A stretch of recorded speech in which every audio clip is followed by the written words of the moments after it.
You ask Tiger to solve. This deals with linear equations with one unknown. The final result is g equals -6. Let's solve it step by step. Group all g terms on the left side of the equation. Subtract 7g from both sides. Group like terms. Simplify the arithmetic.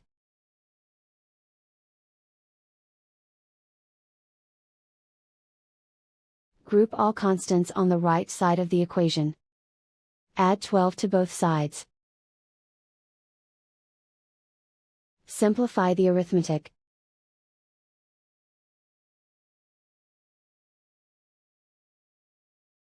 Isolate the g.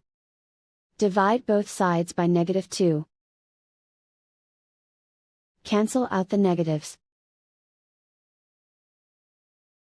Simplify the fraction. Move the negative sign from the denominator to the numerator. Find the greatest common factor of the numerator and denominator. Factor out and cancel the greatest common factor. And so the final result is g equals -6.